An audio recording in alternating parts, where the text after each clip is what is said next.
Book 1, Bazur's Plot, Chapter 9. Where is Tora? Me, Sarah. I was sitting in silence in the mushroom cottage waiting. My butt started to get tired and I tried carefully to move a little round into a better position. What was that?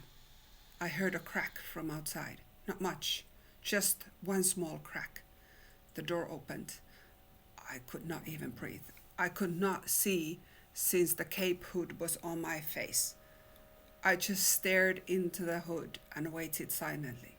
I could hear whisper, Sarah, it's me. Come out quick. But keep the cape on. Gosh, it was Tora. I could recognize the voice. I got up quickly, a little bit limping since my feet were asleep, and turned the cape around again. Come quick. We need to go help Tora now, Tora said and handed me his hand to hold on to. We ran quickly toward what seemed to be back where I was earlier heading. We were making some noises, but Tora did not seem to care right now. We kept running forward toward the big solid rock that I could see in the faint moonlight ahead of us. Wow, it is already night. I could not even ask anything from Tora since the pace was so fast. All I could do was just run after him and try to keep his pace since he kept holding on my hand tightly. We arrived at the bottom of the solid rock wall. There were loose rocks everywhere in piles. Tora stopped in front of what looked like a landslide of the rocks and was quiet and looked keenly around. I tried to catch my breath after running. Tora said quickly, I checked from Tora if she knows where she's buried under. What? Tora is under there? I asked, panting. Tora nodded. After being silent for a moment that felt forever to me, he said to me, start moving rocks aside from different areas so Tora could maybe tell us where she is buried under. I looked at him stupidly. You want me to start lifting the rocks? Tora looked at me and said patiently, yes, with your fairy magic. I felt my cheeks blushing, of course. Oh my. Tora continued, try to be very quiet. Bazur and his gang are not far away, and we need to get Tora out and get out fast of this area. I stopped asking questions and started to move rocks further away. I kept doing them from different places so that Tora could potentially help to pinpoint where she was buried. Tora was standing beside me and sometimes pointed out rock that I didn't move next. Otherwise, everything was quiet. I made sure to move the rocks not on top of each other, but just further away so they would not make any noises. Suddenly, Tora stopped me. Where did you pick up the last one? I got confused, but I had a system that I just moved them to the same distance, just further away from the same spot. So I could see the last rock I moved, and it was then on top of that pile to the right of us. I pointed out the pile to Tora, and I looked at him, waiting. Okay, do another one from that pile, Tora replied quickly. I did a big one next from top of it and moved it further away. And he turned back to see, and then again turned back to see the next one, and the next one, and the next one. After a couple more from that area, Tora spoke. She's under there. She can see the moonlight beam now. Please continue. I go closer, but keep on the right. But I keep on the right side. Don't hit me when you move the rocks. I was super happy to hear that we have found her, and I also went closer, but kept away so that the pile and kept moving the rocks so that they would not hit anyone. And I just now moved the rocks wherever I could without making any noise. I could also see cracks in the solid rock wall, actually quite big crack. I wonder if she has slid into that one. Crack looked big enough to squeeze Tora's small body there, but it would be very tight if that's the case.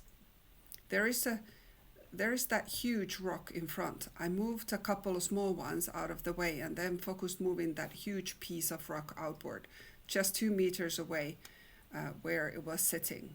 Tora climbed to the spot where I removed it and said, I can see her. Come here, you need to move a couple more still. I went around the huge rock and saw a couple small rocks and moved them away as far as I could. Tora reached down and pulled Tara up.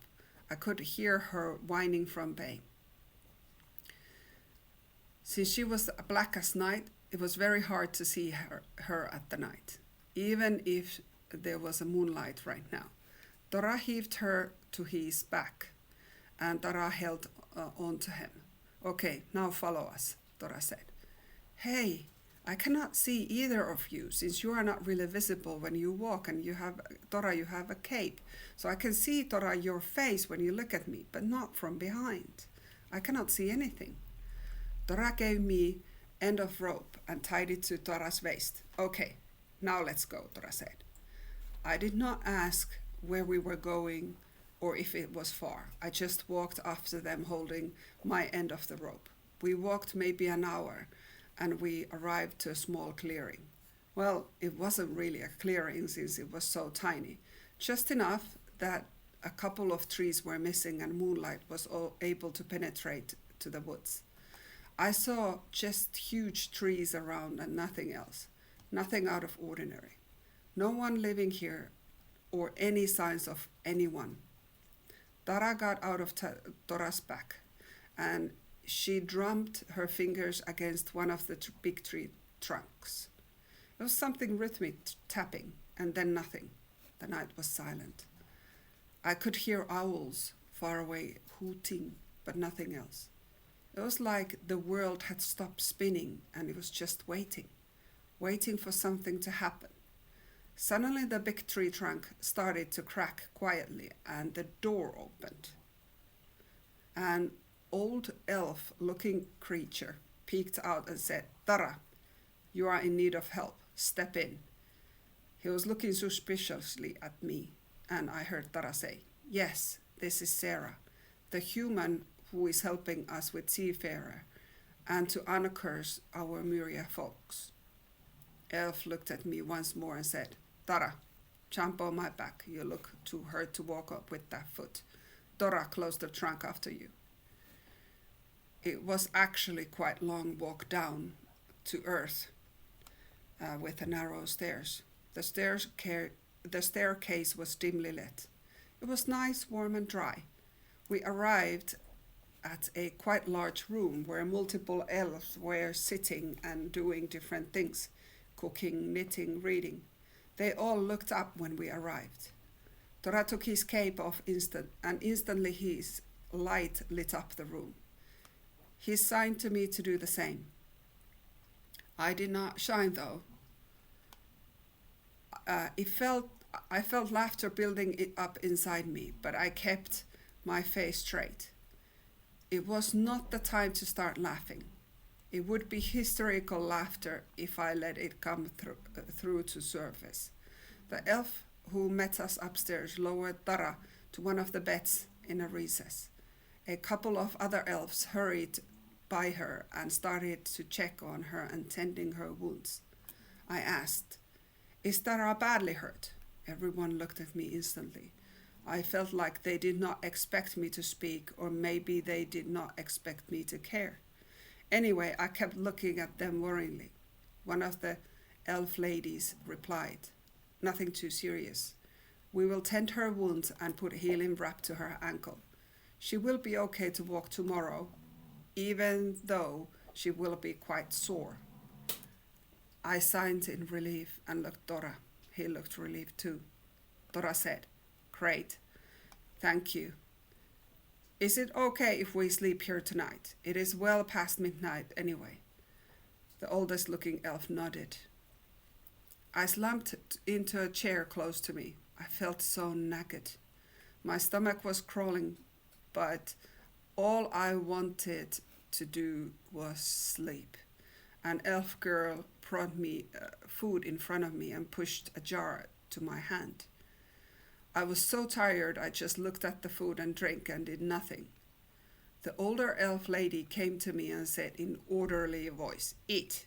You will go to bed right after, but you need food and water for your body right now."